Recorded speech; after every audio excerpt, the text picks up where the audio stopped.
బొంకుబాబు ఒక బడిపంతులు. అతనికి 50 ఏండ్లు. బొంకుబాబు చూడటానికి ఫన్నీగా ఇంకా కామెడీగా కనిపిస్తాడు. అతను 22 ఏండ్లుగా కాంగుర్గాచి ప్రైమరీ స్కూల్‌ల జియోగ్రఫీ ఇంకా బెంగాలీ చెప్తున్నాడు. బొంకుబాబుని స్కూల్ పిల్లలు ప్రతిరోజు మస్తు ఆట పట్టిస్తారు. చాలా అల్లరి చేస్తారు. ఆకతాయి చేష్టలతోని అతన్ని మస్తు విసిగిస్తుంటారు. పిల్లలు తరచుగా బొంకుబాబు మీద ప్రాంక్స్ చేస్తారు. కొందరు పిల్లలు బ్లాక్ బోర్డ్ మీద అతని బొమ్మని ఫన్నీగా గీస్తారు. కొందరేమో అతని కుర్చీకి గ్లూని రాస్తారు. పిల్లలు తనని ఎంత అల్లరి చేసినా బొంకుబాబు సీరియస్‌గా తీసుకోడు. పిల్లల అల్లరికి ఫ్రస్ట్రేట్ అయిపోయి అప్పుడప్పుడు షేమ్ ఆన్ యూ బాయ్స్ అని గట్టిగా అరుస్తాడు. తప్పిస్తే పిల్లల్ని ఇంకేమీ అనడు. బొంకుబాబు చాలా అమాయకుడు, మెతక మనిషి, సున్నిత మనస్కుడు, మృదు స్వభావి. బొంకుబాబుకి సహనం ఎక్కువ. అతను ఎవరినీ కూడా ఏమీ అనడు. బొంకుబాబుకి 50 ఏండ్లు. తనకి బతకడానికి బడిపంతులు పని తప్ప ఇంకే పని కూడా తెల్వదు. అదే అతని జీవనాధారం. కాబట్టి ఎవరితో కూడా గొడవ పడకుండా తన పని తను చేసుకుంటా జీవితాన్ని వెల్లదీస్తున్నాడు. ప్రతిరోజు స్కూల్ పిల్లలు తనని వాళ్ళ ఆకతాయి చేష్టలతోని ఎంత వేధిస్తున్నా, అల్లరి చేస్తూ తనని గేలి చేస్తున్నా, ప్రాంక్స్తోని తనని ఆట పట్టిస్తున్నా, వాళ్ళని ఏమీ అనకుండా, వాళ్ళని దండించకుండా, వాళ్ళ అల్లరిని, ఆకతాయి చేష్టల్ని, అవమానాన్ని భరిస్తున్నాడు. బొంకుబాబు పాఠం చెప్పేటప్పుడు తరగతిలో చాలా మంది ఆకతాయి పిల్లలు అల్లరి చేష్టలు చేస్తారు. కానీ తరగతిలో తన పాఠం శ్రద్ధగా వినే కొంతమంది పిల్లల కోసం కష్టమైనా కూడా ఉపాధ్యాయ వృత్తిలా కొనసాగుతున్నాడు. ఆ కొంతమంది పిల్లలకి పాఠం చెప్పడం తనకి ఒక టీచర్గా చాలా సంతోషాన్ని ఇస్తున్నది. బొంకుబాబు మంచిగా చదివే పిల్లల్ని అప్పుడప్పుడు తన ఇంటికి ఆహ్వానించి వాళ్ళకి స్నాక్స్ ఇస్తాడు. అట్లనే వాళ్ళకి తనకి తెలిసిన ఆసక్తికరమైన విషయాలని ఇంకా కథలని చెప్తాడు. బొంకుబాబు కథలని చాలా ఆసక్తికరంగా చెప్తాడు. పిల్లలకి జియోగ్రఫీలో ఉన్న ఆసక్తికరమైన విషయాలని చెప్తాడు. ధ్రువ ప్రాంతాల గురించి, ఆఫ్రికా ఖండం గురించి, అట్లాంటిస్ మొదలైన విషయాలను పిల్లలకి తన ఇంటికి ఆహ్వానించి చెప్తాడు. బొంకుబాబు చెప్పే విషయాలు ఇంకా కథలు పిల్లల్ని కట్టిపడేసేలాగా ఉంటాయి. తను చెప్పే కథలని పిల్లలు రెప్పలు వాల్చకుండా చూస్తూ వింటారు.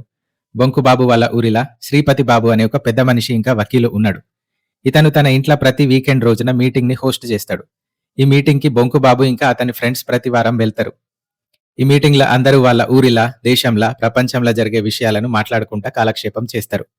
శ్రీపతి బాబు, బొంకుబాబు ఇంకా అతని స్నేహితులు అందరూ కూడా సుమారుగా ఒక వయసు వాళ్లే.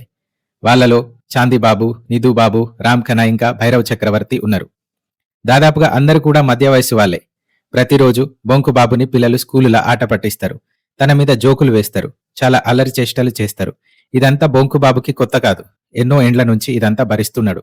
దీనికి తోడుగా ప్రతి వీకెండ్ నాడు శ్రీపతి బాబు ఇంట్లో జరిగే మీటింగ్లా తన స్నేహితులంతా కూడా బొంకుబాబు మీద జోక్స్ వేస్తూ, ప్రాంక్స్ తో అల్లరి చేస్తూ అతన్ని ఆట పట్టిస్తారు.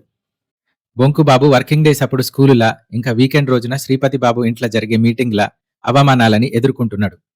బొంకుబాబుని ప్రత్యేకంగా అతని మీద జోకులు వేసి నవ్వుకోవడానికి అతని స్నేహితులు పిలుస్తారు. తనని ఎవరెంత గేలి చేసినా, ఎగతాళి చేసినా, తన మీద జోకులు వేసినా, తనని అల్లరి చేసినా కూడా ఎవరిని ఏమీ అనడు. బొంకుబాబుకి ఇదంతా అలవాటైపోయింది. బొంకుబాబు స్నేహితులంతా తన వయసు వాళ్లే. అందరూ మధ్య వయసు వాళ్లే. వాళ్ళు తనని ఏమన్నా కూడా, ఎంత అవమానించినా కూడా వాళ్ళని తిరిగి ఎప్పుడూ ఏమీ అనడు. తను ప్రతి వీకెండ్ రోజున ఖచ్చితంగా శ్రీపతి బాబు ఇంటికి వెళ్లాల్సిందే. తన ఆరోగ్యం బాగున్నా లేకున్నా, తనకి ఎంత ముఖ్యమైన పని ఉన్నా అది మానేసుకొని అయినా తను ఖచ్చితంగా వెళ్లాల్సిందే. తాను రాకపోతే తన ఫ్రెండ్స్ తనని బలవంతంగా తీసుకొని వెళ్తారు. బొంకుబాబు లేకపోతే వీకెండ్ మీటింగ్స్ లా వాళ్ళకి వినోదం ఉండదు. వాళ్ళ వినోదం కోసం బొంకుబాబు మీద జోకులు వేస్తూ, అతన్ని గేలి చేస్తూ నవ్వుకుంటా ఉంటారు.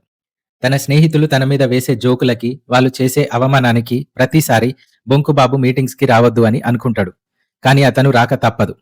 అతను రాకున్నా అతన్ని బలవంతంగా తీసుకుపోతారు. బొంకుబాబు ఎక్కడున్నా కూడా, ఎక్కడికి వెళ్ళినా కూడా అక్కడికి వచ్చి మరీ తన స్నేహితులు తనని శ్రీపతి బాబు ఇంటికి ప్రతి వీకెండ్ రోజున తీసుకుపోతారు. శ్రీపతి బాబు ఇంట్లో అందరూ కూడా వాళ్ళ ఊరిలా, అట్లనే దేశంలా ఇంకా ప్రపంచంలా జరుగుతున్న రకరకాల విషయాలను క్యాజువల్ గా కాలక్షేపం కోసం చర్చించుకుంటా ఉంటారు. మధ్య మధ్యలో బొంకుబాబు మీద జోకులు, సెటైర్లు వేస్తూ, అతన్ని గేలి చేస్తూ, వెక్కిరిస్తూ వినోదాన్ని పొందుతూ ఉంటారు. ఒక్కోసారి బొంకుబాబు తన సహనాన్ని కోల్పోతాడు. కానీ ఎవరిని కూడా ఏమీ అనడు, అనలేడు కూడా. బొంకుబాబు చాలా సున్నిత మనస్కుడు. స్కూల్లో పిల్లలు చేసే అవమానానికి, ప్రాంక్స్ కి, అల్లరికి చాలా బాధపడతాడు. కానీ ఎవరినైనా ఏమైనా అనే స్వభావం అతనిది కాదు.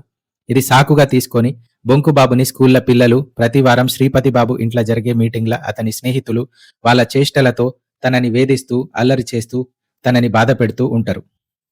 ఒకరోజు వీకెండ్ నాడు శ్రీపతి బాబు ఇంట్లో అందరూ మాట్లాడుకుంటా ఉన్నారు. వాళ్ళు ఆ రోజు దయ్యాల గురించి మాట్లాడుతున్నారు. వీకెండ్ మీటింగ్స్ లా సాధారణంగా బొంకుబాబు అందరూ మాట్లాడుతుంటే నిశ్శబ్దంగా వాళ్ళ మాటలు వింటూ ఉంటాడు. తను చాలా అరుదుగా మాట్లాడతాడు. కానీ ఆ రోజు అందరూ దయ్యాల గురించి మాట్లాడుకుంటున్నారు. అప్పటిదాకా నిశ్శబ్దంగా ఉన్న బొంకుబాబు తనకి దయ్యాలంటే భయం లేదని తన స్నేహితులతోని చెప్తాడు. ఇట్లా చెప్పంగానే వాళ్ళకి బొంకుబాబు మీద ప్రాంక్ చేయాలి అనే ఆలోచన వచ్చింది. బొంకుబాబుని ఆ రోజు మీటింగ్ అయిపోయినాక ఇంటికి వెళ్లే దారిలా అతన్ని భయపెట్టాలి అని అందరూ అనుకున్నారు. దానికోసం ఒక ప్రాంక్ ని ప్లాన్ చేసిండ్రు. బొంకుబాబు దారి వెంట నడుస్తూ ఉంటే సడన్ గా చెట్టు మీద నుండి ఒళ్లంతా నల్లటి సిరా రాసుకొని దయ్యం వేషంలో ఉన్న వ్యక్తి అతని మీద దూకిండు. దానికి బొంకుబాబు భయపడలేదు. కానీ ఆ వ్యక్తి తన మీద దూకడం వల్ల తన మెడ పట్టేసుకున్నది. తనకి నల్లని సిరా అంటింది. తన కుర్తా చిరిగిపోయింది. బొంకుబాబు మీద తన స్నేహితులు తరచుగా ఇట్లాంటి ప్రాంక్స్ చాలా చేస్తారు. ఒక్కొక్కసారి తన గొడుగుని, తన పాదరక్షలని తనకి దొరకకుండా దాచిపెడతారు. తను తినబోయే పాన్ల మసాలాకి బదులుగా దుమ్ము ధూళిని వేసి ఇస్తారు. ఒక్కొక్కసారి బొంకుబాబుతోని తన స్నేహితులు బలవంతంగా పాటలు పాడిస్తారు. అతని మీద జోక్స్ వేస్తారు. ఇవన్నీ కూడా అతని స్నేహితులకు చాలా వినోదాన్ని ఇస్తాయి. ఈ వినోదం కోసమే బొంకుబాబుని శ్రీపతి బాబు తన ఇంటికి ప్రతివారం పిలుస్తాడు. బొంకుబాబు ఈ మీటింగ్స్ ని తప్పించుకునే వీలు లేదు. తను రాలేకపోయినా తనని బలవంతంగా తీసుకెళ్తారు. కాబట్టి గత్యంతరం లేక ప్రతివారం వస్తాడు. అపహాస్యానికి, అవమానానికి గురవుతాడు. ఒకరోజు వారాంతం మీటింగ్లా అందరూ శాటిలైట్స్ గురించి మాట్లాడుకుంటున్నారు. కొద్ది రోజుల కిందట వాళ్ళ ఊరిలా ఆకాశంలా ఏదో లైట్ దూసుకెళ్లడాన్ని కొందరు చూసిండ్రు. తర్వాత వార్తాపత్రికల ద్వారా ఆ లైట్ ఒక రష్యన్ శాటిలైట్ది అని తెలుసుకున్నారు. అందరూ కూడా శాటిలైట్స్ గురించి వాళ్ళ అభిప్రాయాల్ని చెప్తున్నారు. వాటి గురించి మాట్లాడుకుంటున్నారు. అయితే వాళ్ళ ఊరిలా ఆకాశంలో అందరూ చెప్పుకునే శాటిలైట్ లైట్ ని మొదటగా బొంకుబాబు చూసిండు. ఒకరోజు వీకెండ్ నాడు సాయంత్రం శ్రీపతి బాబు ఇంటికి వస్తుండగా ఆకాశంలో దూసుకెళ్లే లైట్ ని బొంకుబాబు చూసిండు. అది చూసి తనతో ఉన్న తన ఫ్రెండ్ నిధుబాబుకి ఆ లైట్ ని చూపించిండు. తర్వాత ఆ విషయం వార్తాపత్రికల ద్వారా తెలుసుకొని మరుసటి వారం వీకెండ్ మీటింగ్ల అందరూ ఆ లైట్ గురించి మాట్లాడుకుంటున్నారు. కాబట్టి ఆ సందర్భంలో నిధుబాబు ఆ లైట్ ని గతవారం ఊరిలా అందరికంటే ముందు తానే చూసినా అని మీటింగ్లో అందరికీ చెప్తున్నాడు. నిజానికి ఆ శాటిలైట్ ని తనకి చూపించింది బొంకుబాబే. కానీ మీటింగ్లో శాటిలైట్ ని మొదటగా తనే చూసినట్లుగా గొప్పగా చెప్తున్నాడు. బొంకుబాబు ఏమీ అనలేక నిశ్శబ్దంగా ఉన్నాడు. నిజానికి శాటిలైట్స్ గురించి తన ఫ్రెండ్స్ కి ఎవరికీ సరిగా తెలియదు. అయినా కూడా వాటి గురించి మాట్లాడుతున్నారు. ఆ రోజు మీటింగ్లో శాటిలైట్స్ గురించి చర్చించడం సమయం వృధా అని చందీబాబు అంటున్నాడు. మనకి శాటిలైట్స్ గురించి ఎందుకు? ఏదో ఆకాశంలా ఒక లైట్ కనిపించింది, దాని గురించి మాట్లాడుకోవడం టైం వేస్ట్. ఇంకా జనం దాని గురించి మాట్లాడుకున్నాడు దండగా అని చందీబాబు అంటున్నాడు. చందీబాబు అభిప్రాయంతోని రామ్కనాయ్ విభేదిస్తున్నాడు. శాటిలైట్స్ ని అంతరిక్షంలోకి పంపడం నిజంగా గొప్ప విషయం.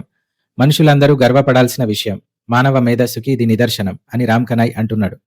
శాటిలైట్ ని నిర్మించడానికి, వాటిని రాకెట్స్ తోని అంతరిక్షంలోకి పంపడానికి చాలా మేధస్సు అవసరం అని అతను అంటున్నాడు.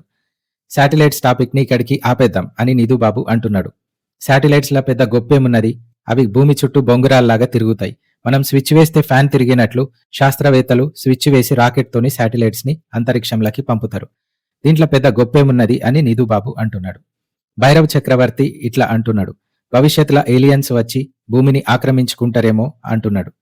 ఒకవేళ ఏలియన్స్ భూమి మీదికి వస్తే మనుషుల పరిస్థితి ఎట్లా ఉండొచ్చు అని అందరికీ వినిపించేలాగా అతను తనతో తాను అనుకుంటున్నాడు. ఒకవేళ ఏలియన్స్ భూమి మీదికి వచ్చినా మనం వాటిని చూడలేము అని తన ప్రశ్నకి తానే సమాధానం చెప్పుకుంటున్నాడు.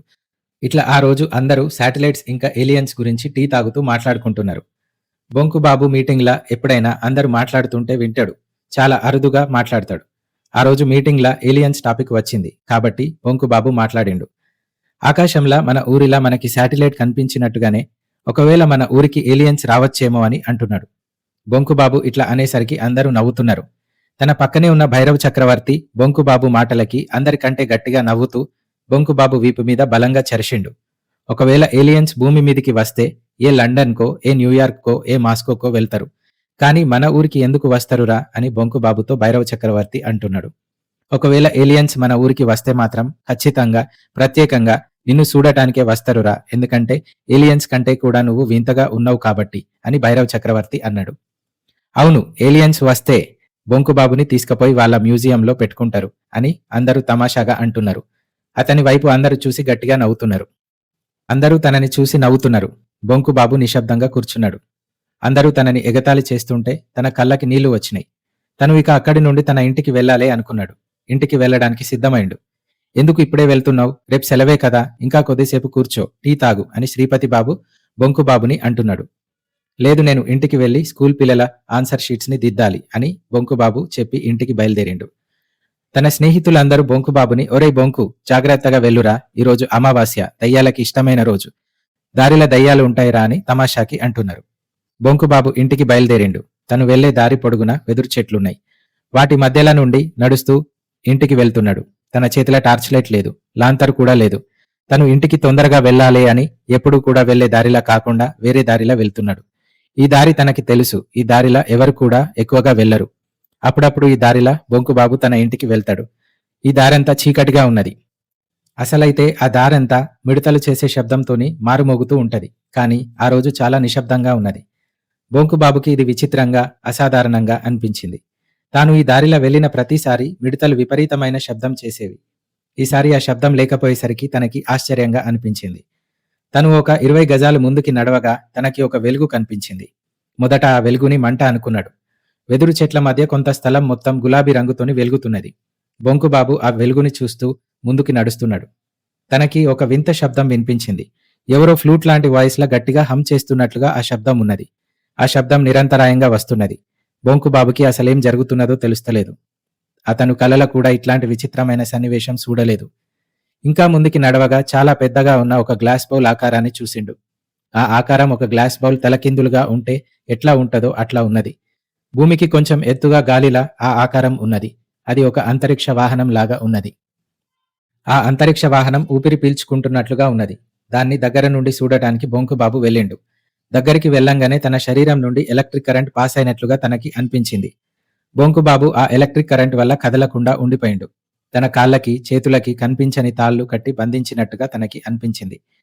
తను నిల్చున్న స్థలంలో నుండి కొంచెం కూడా కదలలేకపోతున్నాడు. కొద్దిసేపటి తర్వాత ఆ గ్లాస్ బౌల్ ఆకారం కదలడం ఆగింది. దాని నుండి వచ్చే విచిత్రమైన శబ్దం కూడా ఆగింది. దాంట్లో నుండి ఒక వాయిస్ వినిపిస్తున్నది. ఆ వాయిస్ మనిషి మాట్లాడినట్టుగా ఉన్నది, కానీ చాలా విచిత్రంగా ఉన్నది. అర్థం కాని విచిత్రమైన భాషల అంతరిక్ష వాహనం నుండి మాటలు వస్తున్నాయి. మిల్లీ పిప్పింగ్ క్రుక్, మిల్లీ పిప్పింగ్ క్రుక్ అని అర్థం కాని మాటలు వస్తున్నాయి. ఆ మాటలు బొంకుబాబుకి అర్థం కాలేదు. తర్వాత ఆ మాటలు ఇంగ్లీష్లకి మారినాయి. హూ ఆర్ యూ అనే ప్రశ్న వాహనం నుండి వచ్చింది. దానికి బొంకుబాబు నర్వస్గా తన పేరు బొంకు బిహారీ దత్తా అని సమాధానం ఇచ్చిండు. ఆర్ యూ ఇంగ్లీష్ అనే ఇంకో ప్రశ్న వచ్చింది. దానికి ఐఆమ్ బెంగాలీ అని బొంకుబాబు చెప్పిండు. దానికి బదులుగా వాహనం నుండి నమస్కార్ అనే మాట వినిపించింది. అప్పటిదాకా బొంకుబాబుకి తన కాళ్ళని, చేతులని కనిపించని తాళ్లతోని కట్టేసినట్లుగా ఉన్నది. కానీ కొద్దిసేపటికి ఆ తాళ్లు మాయమైనట్లుగా తనకి అనిపించింది.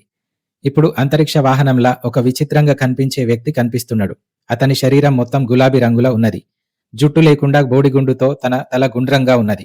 తనకి చెవులు లేవు, ముక్కు లేదు. వాటి స్థానంలో రంధ్రాలున్నాయి. మూతి స్థానంలో ఒక పెద్ద రంధ్రం ఉన్నది. తన 2 కళ్ళు పసుపు రంగుల చాలా కాంతివంతంగా మెరుస్తున్నాయి.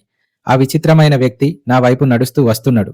బొంకుబాబు అతన్ని కనురెప్పలు ఆర్పకుండా చూస్తున్నాడు. ఆ వ్యక్తి దగ్గరికి వచ్చి నువ్వు మనిషివా అని అడిగిండు. దానికి బొంకుబాబు అవును నేను మనిషినే అని అన్నాడు. అట్లనే ఇది భూమే కదా అన్నాడు. అవును ఇది భూమే అని బొంకుబాబు అన్నాడు. ఆ విచిత్రమైన వ్యక్తి తన వాహనంలా ప్లూటో గ్రహానికి వెళ్తున్నాను అని చెప్పిండు. దారిలో సాంకేతిక సమస్య వల్ల ఇక్కడ ఆగవలసి వచ్చింది అని అతను చెప్తాడు. ఒకసారి మార్స్కి వెళ్లే దారిలా తన వాహనానికి సాంకేతిక సమస్య వచ్చి జూపిటర్ మీద ల్యాండ్ అయినా అని ఆ వ్యక్తి చెప్తున్నాడు. బొంకుబాబుకి ఏం మాట్లాడాలనో తెలుస్తలేదు. ఆ గ్రహాంతర జీవి ముందు అసౌకర్యంగా నిలబడి అతన్ని చూస్తూ నిల్చున్నాడు. అతను తన పొడుగైన సన్నటి వేళ్లతోని బొంకుబాబు చేతి మీద నిమురుతున్నాడు.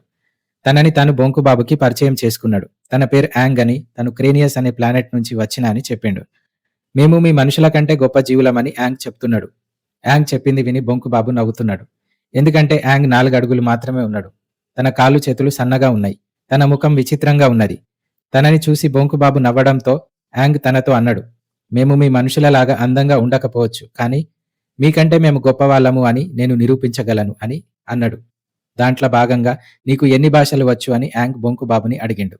దానికి అతను నాకు బెంగాలీ, ఇంగ్లీష్ ఇంకా కొంచెం హిందీ వచ్చు అని చెప్పిండు. అప్పుడు యాంగ్ అయితే నీకు పూర్తిగా 3 భాషలు కూడా రావు అన్నమాట. నాకు 14,000 భాషలు వచ్చు అని అతను అన్నాడు. నీ వయసెంత అని యాంగ్ బొంకుబాబుని అడిగిండు. దానికి తన వయసు 50 ఏండ్లు అని చెప్పిండు. యాంగ్ తన వయసు 833 ఏండ్లు అని చెప్పిండు. మీ మనుషులు యానిమల్స్ ని ఆహారంగా తింటరా అని బొంకుబాబుని యాంగ్ అడిగిండు. దానికి అతను అవును తింటాం అని అన్నాడు. మేము యానిమల్స్ ని తినం, అందుకే మేము మీ మనుషుల కంటే గొప్పవాళ్ళం అని యాంగ్ అన్నాడు. యాంగ్ బొంకుబాబుకి తన చేతిల సముద్రపు రాయిలాగా ఉన్న ఒక మెరుస్తున్న పరికరం చూపించిండు. ఆ వస్తువుని ముట్టుకోంగానే బొంకుబాబు శరీరంలోకి ఎలక్ట్రిక్ కరెంట్ పాస్ అయింది. అప్పుడు వెంటనే ఆ వస్తువు మీద నుండి తన చేతిని తీసిండు.